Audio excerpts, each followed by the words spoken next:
Hello and welcome to this week's CTVR 280 Employment Skills. This week we're going to be talking about cover letters, how to draft them, how to really perfect them, and then how to integrate what you're putting in there to carry over into your resume to ultimately hopefully get you an internship, because internships are by far the best way to find permanent employment in the entertainment sector. They're extremely difficult to get these days, so we'll cover a bit about that later on too.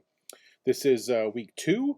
Make sure you go through everything on Canvas and complete any of the other modules on there. But I figured I would do a quick run through this week's presentation so that you could either watch it or you can read through on your own.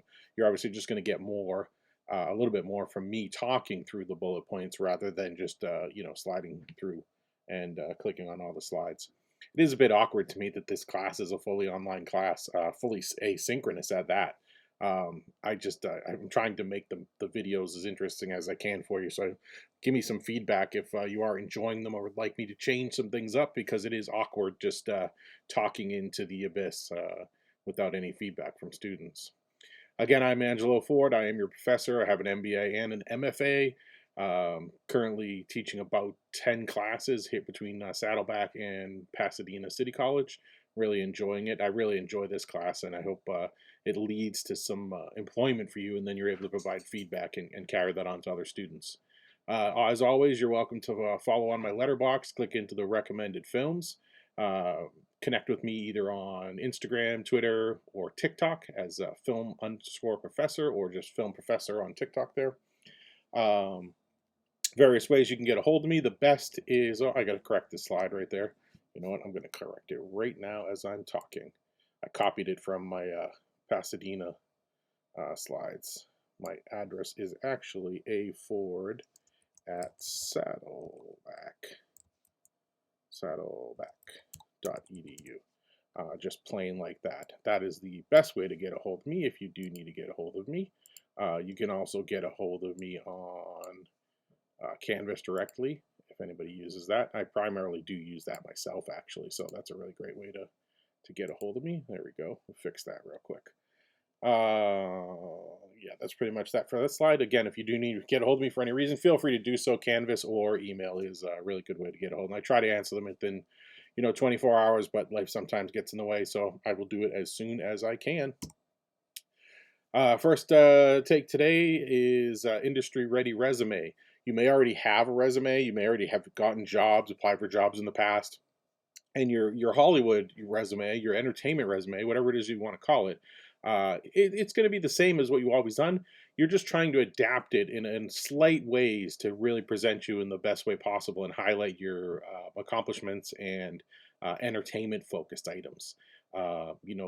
Hollywood is one of those places where it's the whole world that we live in today. Nobody has any time anymore. And there's stacks of resumes for these jobs. And a lot of times, literally, I've been in hiring positions where I've had 500 plus, resumes on my own desk. And how do you even go through that? What do you do? So you send them off to a computer analyzer to look for keywords, or you have your assistant, look for keywords or certain aspects. But with the Hollywood thing, it's even more so. It's amplified because of the time pressures of filmmaking and just entertainment in general. So you really want your resume to be as readable as possible. You'll see more white space on a Hollywood entertainment resume than you would a typical resume for a corporate job. And that's just because it allows the person to, jump from section to section really easily, and for certain things that they might be looking for to stand out. So you want to tailor your resume to each position you're applying for is one of the key things. And this applies to the corporate, regular world too. Whenever you're looking for a job, you get that job posting. You might hear something from a friend. They send you to, Paramount's website, or they send you to, staffmeup.com, and there's hiring for particular assistants. Or you go over to Indeed and you see something for Warner Brothers or Disney, you want to print that out, copy it, save it to your hard drive, whatever, and then really go through it and really go with a fine-tooth comb, look for some of the keywords that might be repeated throughout that particular hiring section, and then other ones as well. Keep a binder. Whenever I'm looking from work, I make a binder for that job search, and I put everything into it. And then I look at the key jobs and I see, Okay, Paramount's looking for these keywords. Warner Brothers is saying these same words. Where's that overlap? And then take those words and then integrate them into your resume and to tailor it for the position that you're specifically applying for. We'll do a little exercise with that this week, where I've posted one that I found, and then I want to see if you can go through that and figure out some of the key aspects they're looking for, because it really does make an enormous difference. Um, when you have that, that's like the first cut right off the top. Almost all hiring managers, the resumes will go through some kind of computerized scan for words that they're looking for, phrases. They have literally AI now looking for specific, combinations of things. And you're not trying to trick it, you're trying to get your information up to the top as much as possible to match what they're looking for. And again, a lot of times you can do that really well by tailoring right from the job posting into your resume, a lot of those keywords and phrases. So that's a key component of what we'll be talking about. This is just an example. Don't take this one too hard. I just pulled something off the internet. I did like, again, I just went and found one, a resume that I liked the look of. Wasn't even really looking about what's on it. Just went and found a nice example of what I think is a pretty looking picture of what would fit, a place to start when you were building a Hollywood type of resume. You can see here, a job specific resume is important, but it isn't going to get you hired. The biggest thing that it all boils down to is getting front of people, getting networking with people, coming in and actually shaking hands and bumping fists in COVID times, I know it's super tough and it's super hard, but getting in front of the hiring manager is literally the key to the whole success. The more that you can do that, the more likely you are to get a position. Like I said, an internship is a really nice way, but we'll talk more about those a little bit later about what's going on there. Hiring managers, like I said, often have 500 plus resumes. I literally went through a hiring process with Disney for a producer position for the Imagineers.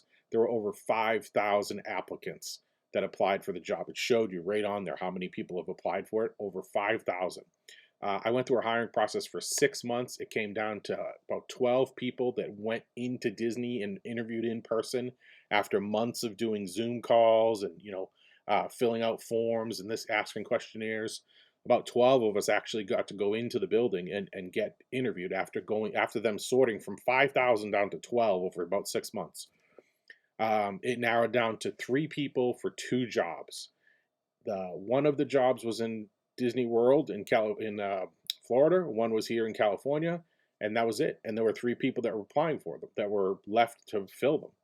We had in-person meetings with directors and vice president level executives, and then it came down to 2 people getting the job. The person that got the job in Florida was the son of somebody on the executive team. So that's kind of like, yeah, that's nepotism, but that's the way it goes. He went through the process with everybody else, but it was, I mean, almost a guarantee that he was getting hired. He was a vice president's son. There was a woman who applied for that job too, who was just badass. I mean, I read her resume because you can see in the applicants pool of other people that were applying, and we kind of all got to know each other anyway. But the 3 of us became, friends applying for a job essentially, all loving the same thing, passionate about the same thing, and she was awesome. I mean, super nice person. She was military, female, just ticking every box that you would want to hire for an employee in this world. And certainly, a step up on me. So I wasn't that surprised when she wanted the job in Florida, by the way. She didn't get it because of the son that got hired. So they offered her the position in California, and she almost didn't take it, but, was something that she was interested in doing. She ultimately accepted the job, left me out in the cold after months of applying for Disney. I was so like, just burnt on the whole process. I literally, this was the point of my life where I moved to England with my wife, and I didn't even look at entertainment for another 2 years. I basically stayed completely away from it. I went back to work in the electrical vehicle industry as a corporate, executive type of job, and did that again for 2 years until I made my way back to working on some sets again, just because I was having fun with it. But it really turned me off. I mean, so you got to be prepared that you're going to have heartbreak, and there's thousands of people out there applying for these jobs. So if you want to be on the top, you have to have a resume that looks really nice. And by really nice, I mean something like this one to the left, with specific information, obviously tailored, but this is nice and clean looking, professional summary, work history, not an overwhelming amount of history. It's all on one page. For these like entry level entertainment jobs, you shouldn't have anything more than one page. I could make a 3-page resume of my resume. I was a pilot in the Air Force. I've produced 35 films. I've worked 10 years in corporate jobs and various roles of responsibility. I managed $4.5 billion in the last company I worked for. I could go through tons and tons of information, but if I'm applying for a job like this, low level, entry level entertainment type of job, I'm putting in basically the bullet points of specifically what it is that I solved a problem at each one of those companies, and highlighting my skills, my education, and why I'm a good fit, which we'll talk about here in a little bit. That's really what you're trying to get to come across on your resume, is how you're a great fit to solve that hiring manager's problem that they currently have. Most of the applicants that you're going to be applying with are going to be qualified. So it's going to take some kind of personal connection, really, is what it comes down to. Getting in front of that person and actually making the connection that they want you to be on their team, to move forward. So definitely take some more look through that in the book. There's lots of specific examples, but the points that I really want you to pay attention to is that your resume, I said it a few seconds ago, that your resume should answer a question or solve a problem. And you're going to get that by reading those job postings and then finding out what it is that they have, going on, that you're the right person to help solve. And then you want to embed into your previous positions that you worked at. I love the concept of SOAR. We used it in the military, and it's a SOAR: situation, obstacle, action, result, to explain what you've accomplished. So, situation was, I was working on a $3.5 million film set, and we needed a big asset for a scene. There was nothing on the set that we could use. Some of the obstacles were we only had we had the actor, Danny Trejo, for one afternoon of filming. So we absolutely had to, get this done in the afternoon. We were out in a relatively austere location shooting on a film ranch. So the action I took is I worked with the ranch owner to find out some previous productions that he had worked with, and that he knew we might be able to get. He put me in touch with a friend of his who had a tank, an actual like full-on tank that we could use in the film for this scene. And the result was that I went and got it. I paid the rental fee, and he transported it over same day. We were able to use it in that scene, and it's now even featured in the trailer. It's such a big part of the movie where this tank comes into the scene. So that's kind of an example of SOAR, where you have a situation, an obstacle, an action you took, and a result. Obviously, if I was putting that into a resume or something, I would sum it up nice and clean. But it's a little bit of an overview of how that concept works. If you don't participate in an organization or a club that supports entertainment, or female filmmakers, or whatever the club is, you really should consider doing something, because it's a huge booster when it comes to these hiring positions. People like working with others that are giving back in their community, that are participating in the larger thing than just their own. It just shows that they're willing to take that a little extra step. So if you're not already on some kind of community organization or a club, I really consider, either joining one or starting your own at school, to have something that you can show. Always be concise, be brief, keep your format nice and clean. Like I said, you want white spaces. Notice how this is nice and easy to read and jump between personal summary to work history down to skills and education. Nice, clean, white spaces, all organized well, nice and easy to read. That's what you're going for. But you want to be successful. There's this idea of faking it until you're making it in Hollywood. And then again, I'm going to say it right here. I'm not talking about lying about what you do. I'm talking about presenting yourself in the best information, best way possible. You're going on a first date. You're wearing your nice clothes. You're dressing and acting in a manner that's, interesting to the other person, to try to capture their interest. You're presenting yourself in a successful light. Hollywood loves hiring people that have already, done something successful. I can't tell you how many doors have opened because I was a pilot in the Air Force. I've been in rooms and I do little things like wearing a lapel, to ways to show it, to really show that success in places. When I'm doing my Zoom calls, if I was doing an interview, I would do it right here. so that somebody can see, the awards all over the thing behind me here, and my pilot wings, and you know, again, it's opened so many doors because I've had that success somewhere else, and then that's all people want to talk about. They want to hear about my stories in the Air Force, and then each story I tell them is in that SOAR methodology. Even if I'm just telling a story about moving cargo into Afghanistan and an airdrop over Germany or something, um, I tell it in a way that shows that I did a successful action because Hollywood loves success. They love people that know how to find success, even if it's completely other things like flying airplanes.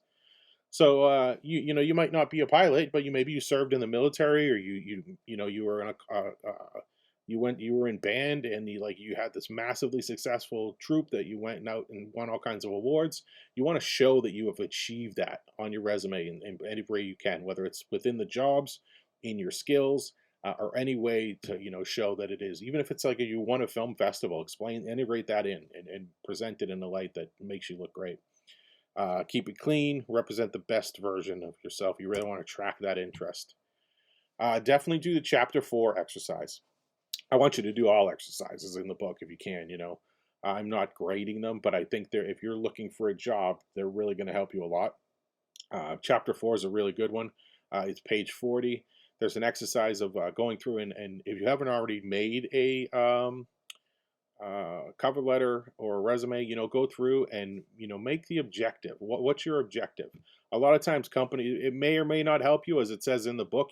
Putting down what an objective is. If you know what it is, it's great. If you have an objective and it's not what they're looking for, it's not so great.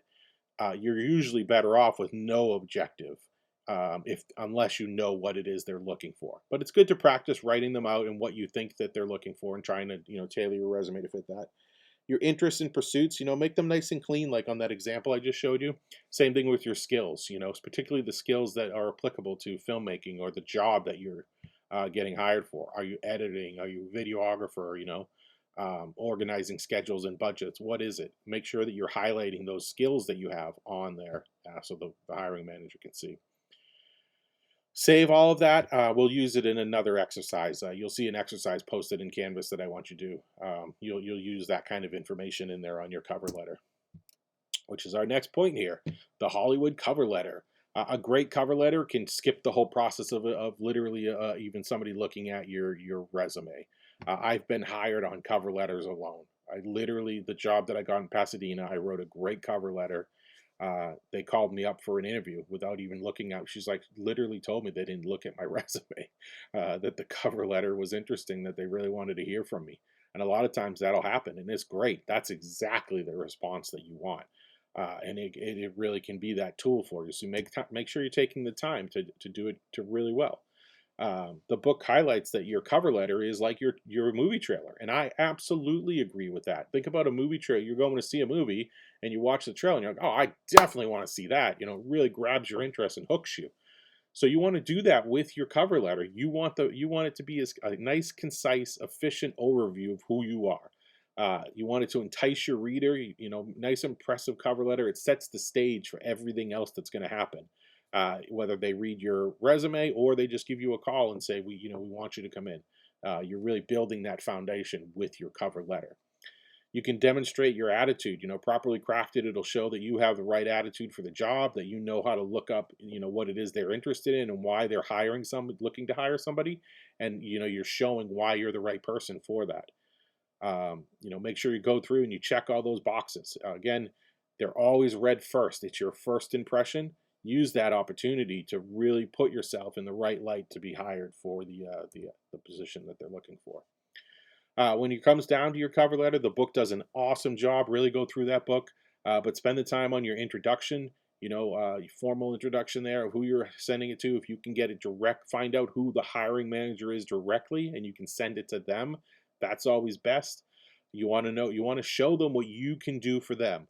If they're looking for somebody to get coffee for the exec, show them how great you are at organizing things and getting things on time and staying in that lane. And then the ask for it at the end of it. Make sure that every time you ever meet somebody or you're doing a cover letter or resume, always ask. This is like rule number 1 of sales: close the deal. So after everything you've seen, is there anything else I can present today that, might cover what you're looking for? Or another one. So after everything we've talked about, is there anything you can see that prevents you from hiring me for this position? Don't be afraid to put that out there. People that are hiring love that kind of aggressiveness. They love it. I absolutely cannot stress enough how much, like, the people that are usually hiring are usually not timid, sit back, taken by the fact that you're asking to close the deal. If anything, when you ask to close the deal, they know that you're serious, and you're putting it forward to really try to get that position. And again, read through all the chapter, and you'll get a good overview of some more on the cover letter in particular. Do this exercise. It's on page 50 for chapter 5.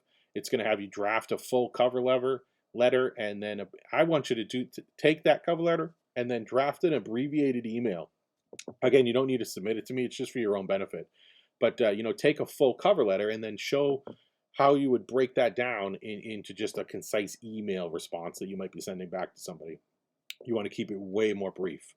And then save all that information. Again, we're definitely going to do an exercise with the in Canvas there. You'll see it. I've already posted a position that I just found on the internet. And by the way, when I looked for production assistant in our local area, there was at least like 25 jobs that came up that are all paying between $20 and $35 an hour with very little. Most of them said 1 year experience, where if you've been at Saddleback working on productions for a year, you definitely have enough experience to do that. And then a few of them, including the one I posted, was no experience necessary. So go through the posting there and then do that exercise. Do this exercise and then use this information in that actual exercise to submit to me for this week's essay. That's what that's going to be on there. So you'll see that in Canvas. And then again, save all this, keep it in a binder, use it for yourself, and keep it on like draft level. By the end of the course, we'll have nice final cuts of everything that you can put out there into the world. Speaking of getting out into the world, the final section here is all about internships. There is literally no better way to interview for a job than to come to an internship and do the job firsthand.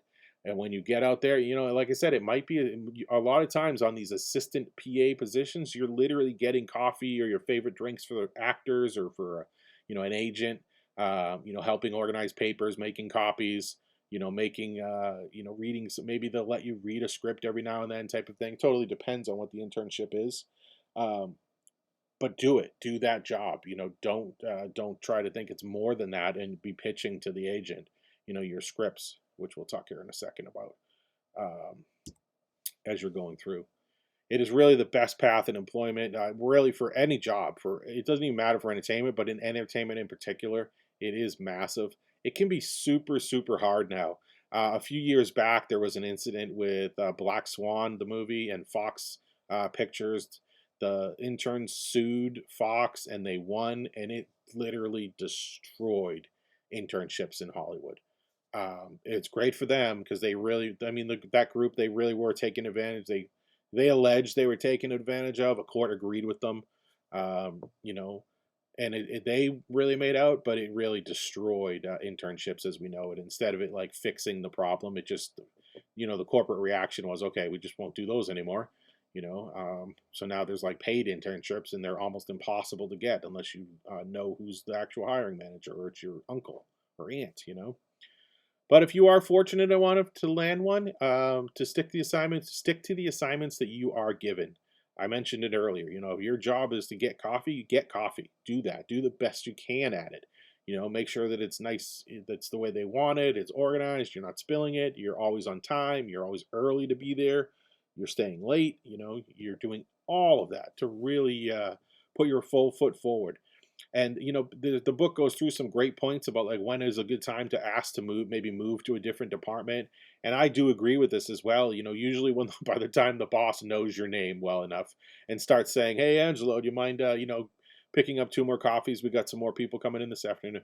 "Sure thing, boss. I'll get those." And then maybe later on, when things are slowed down, you pull the manager aside and ask her and say, "Hey, I'm really enjoying what I'm doing here for you, but I heard there's this great opportunity over in, Susan's department."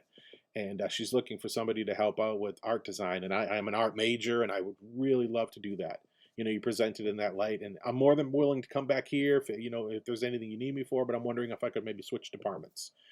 That's a good way to approach that. The book does a real nice job of walking through all those kind of situations. So take a look at those.